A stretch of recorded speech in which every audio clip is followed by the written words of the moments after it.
যেসব কবিরা গুনাহ থেকে বিরত থাকতে হবে। পবিত্র কোরআন ও হাদিসে কবিরা গুনাহের পূর্ণসংখ্যার বর্ণনা একসঙ্গে উল্লেখ নেই। তবে কোরআন ও হাদিসে যেসব গুনাহ কবিরা গুনাহের অন্তর্ভুক্ত করা হয়েছে, ওলামায়ে কেরামের সংখ্যা ৬০টি বলে বর্ণনা করেছেন। কেউ কেউ তার সংখ্যা এর চেয়ে অধিক বলেও উল্লেখ করেছেন। তবে সবগুলো থেকেই বেঁচে থাকা জরুরি। কারো দ্বারা কবিরা গুনাহ সংঘটিত হয়ে গেলে খাঁটি মনে আল্লাহর দরবারে অনুতপ্ত হয়ে তওবা করতে হবে। এক নজরে কবিরা গুনাহগুলো: ১. আল্লাহ তাআলার সঙ্গে কাউকে শরিক করা। ২. কাউকে অন্যায়ভাবে হত্যা করা। ৩. পিতামাতার অবাধ্য হওয়া ও তাদের কষ্ট দেওয়া। ৪. কাউকে উত্তরাধিকার থেকে বঞ্চিত করা। ৫.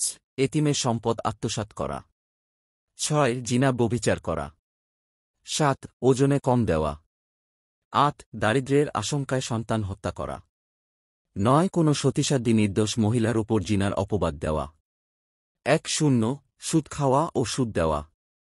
১-১ জিহাদের ময়দান থেকে পলায়ন করা। ১-২ জাদু, টোনা, বান মারা। ১-৩ আমানতের খেয়ানত করা। ১-৪ ওয়াদার বরখেলাপ করা। ১-৫ মিথ্যা বলা। ১-৬ কোরআন শরীফ শিক্ষা করে তা অবহেলাবশত নিয়মিত তিলাওয়াত না করে একেবারেই ভুলে যাওয়া। ১-৭ আল্লাহ তাআলার কোনো ফরজ ইবাদত, যেমন নামাজ, রোজা, হজ, যাকাত ইত্যাদি বিনা কারণে ছেড়ে দেওয়া। ১-৮ আল্লাহ ছাড়া অন্য কাউকে সিজদা করা। ১-৯ কোনো মুসলমানকে কাফির, বেঈমান, আল্লাহর নাফরমান, আল্লাহর দুশমন ইত্যাদি বলে গালি দেওয়া। ২-০ চুরি করা। ২-১ গীবত করা ও শোনা। ২-২ বিনা কারণে খাদ্যশস্যের অতিরিক্ত দাম বাড়িয়ে দেওয়া। ২-৩ কোনো বস্তুর দাম সাব্যস্ত হওয়ার পরও জোরপূর্বক তার মূল্য কম দেওয়া। ২-৪ শরাব ও মাদকদ্রব্য সেবন করা। ২-৫ জুয়া খেলা। ২-৬ গায়রে মাহরাম নারী পুরুষের নির্জনে অবস্থান করা। ২-৭ আল্লাহ প্রদত্ত নেয়ামতের নাশকরি করা। ২-৮ দুর্বলের উপর সবলের জুলুম অত্যাচার করা।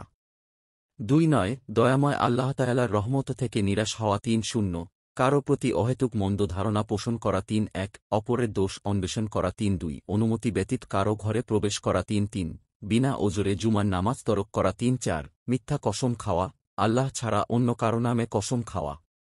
৩-৫ কাফের, অমুসলিমদের রীতিনীতি ও প্রথাকে পছন্দ করা।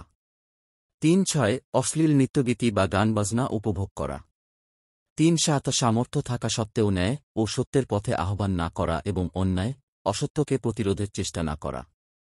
৩-৮ কোনো মুসলমানের ওপর জুলুম করা ও তাকে অপমান করা। ৩-৯ কোনো পশুর সঙ্গে যৌনকর্মে লিপ্ত হওয়া। ৪-০ শূকরের মাংস ভক্ষণ করা। ৪-১ কোনো হারাম দ্রব্য ভক্ষণ করা। ৪-২ আল্লাহর নাম ব্যতীত অন্য কারো নামে জবেহকৃত পশুপাখির গোশত ভক্ষণ করা। ৪-৩ মিথ্যা সাক্ষ্য দেওয়া। ৪-৪ জ্যোতিষীদের ভবিষ্যৎবাণীকে বিশ্বাস করা। ৪-৫ গর্ব ও অহংকার করা। ৪-৬ ঋতুমতী অবস্থায় স্ত্রী সহবাস করা। ৪-৭ জেনে শুনে সত্য ন্যায়ের উল্টো ফয়সালা দেওয়া বা বিচার করা। ৪-৮ কোনো জালিম ও অত্যাচারীর প্রশংসা ও গুণগান করা। ৪-৯ আত্মীয়তার বন্ধন ছিন্ন করা। ৫-০ ফরজ নামাজের ওয়াক্ত হওয়ার আগেই ইচ্ছাকৃতভাবে নামাজ আদায় করে নেওয়া। ৫-১ মুসলমানে যুদ্ধে লিপ্ত হওয়া। ৫-২ নবীজির প্রিয় সাহাবীদের মন্দ বলা ও গালি দেওয়া। ৫-৩ ঘুষ খাওয়া ও দেওয়া। ৫-৪ স্বামী স্ত্রীর মধ্যে বিবাদ বাঁধিয়ে দেওয়া। ৫-৫ বৈধ কারণ ছাড়াই স্ত্রীর পক্ষে স্বামী সহবাসের অসম্মত হওয়া। ৫-৬ স্ত্রীর সঙ্গে জিহার করা, অর্থাৎ আপন মা বোনের সঙ্গে শারীরিক তুলনা করা। ৫-৭ আল্লাহর শাস্তি থেকে সম্পূর্ণ নির্ভয় থাকা। ৫-৮ কোনো প্রাণীকে আগুনে পুড়িয়ে হত্যা করা। ৫-৯ কোনো আলেম ও হাফেজকারীদের অসম্মান, অপমান ও অবজ্ঞা করে বেইজ্জতি করা। ৬-০ বেপরোয়াভাবে বারবার গুনাহে লিপ্ত হওয়া। ফতোয়ায়ে আলমগিরি, আশ-আতুল-লুমাক, ফাতহুল বারী শরহে বুখারী, দৈনন্দিন জীবনে ইসলাম পৃষ্ঠা নম্বর ১০৬ হজরত মুয়াজ ইবনে জাবাল রাদিয়াল্লাহু তাআলা আনহু বর্ণনা করেন, হযরত নবী কারীম সাল্লাল্লাহু আলাইহি ওয়াসাল্লাম আমাকে ১০টি বিষয়ের উপদেশ দিয়েছেন। ১ আল্লাহর সঙ্গে কাউকে শরিক করবে না, যদিও তোমাকে হত্যা করা হয় বা জ্বালিয়ে দেওয়া হয়। ২ কখনো পিতামাতার অবাধ্য হবে না, যদিও তারা তোমাকে স্ত্রীপুত্র ধনসম্পদ পরিত্যাগ করতে বলেন। ৩ ইচ্ছা করে কখনো ফরজ নামাজ তরক করবে না, কেননা তা করলে আল্লাহ তাআলার পক্ষ থেকে হিফাজতের দায়িত্ব উঠে যায়। 4 কখনো শরাব পান করবে না, কেননা তা হচ্ছে সব অশ্লীলতার উৎস। 5 সাবধান, সকল প্রকার গুনাহ থেকে বেঁচে থাকবে। 6 সাবধান, জিহাদের ময়দান থেকে পলায়ন করবে না, যদিও সবাই ধ্বংস হয়ে যায়। 7 কোনো এলাকার বাসিন্দাদের মাঝে মহামারী দেখা দিলে সে স্থান ত্যাগ করবে না। 8 তোমার সামর্থ্য অনুযায়ী পিতামাতার জন্য ব্যয় করবে। 9 পরিবারের লোকদের আদব কায়দা শিক্ষা দেবে, দিন শিক্ষার ক্ষেত্রে শাসন করতে কখনো দ্বিধাবোধ করবে না। 10 নিজ পরিবারের লোকদের আল্লাহ তাআলার ভয় প্রদর্শন করবে।